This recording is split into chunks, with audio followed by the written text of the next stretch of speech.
Join us for a train ride with Verena Ringler, who helps prepare the ground for the next EU. Doing things differently to do different things is what she proposes.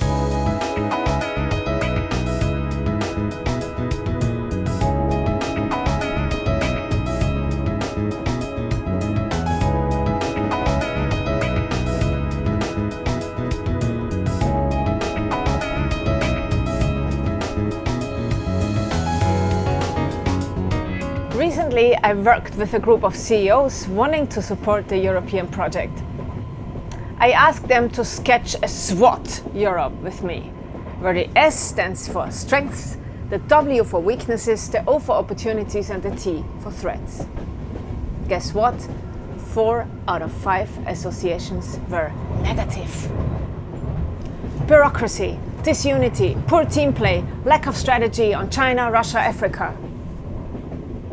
Why is it that the most ambitious, civilizational, peaceful project of governance of our time meets so much negativity in our minds? With this question in mind, I went to contact my former diplomat friends from our Kosovo time. And they told me, look, a good day in Brussels is a day where out of 47 policy items, we find consensus on 44.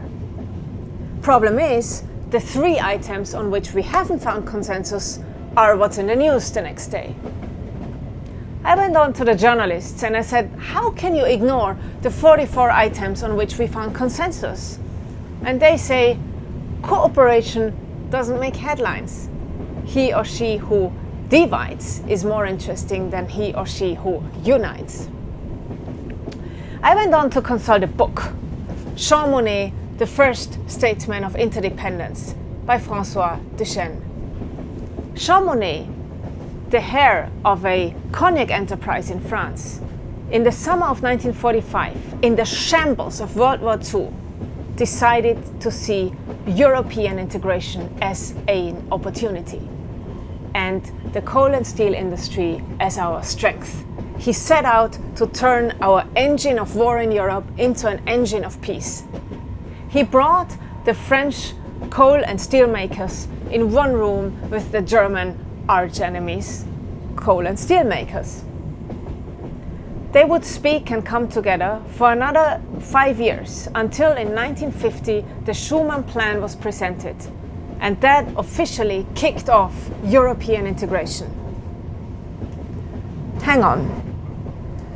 Had Jean Monnet only thought of the threats and the risks, there would be no EU today.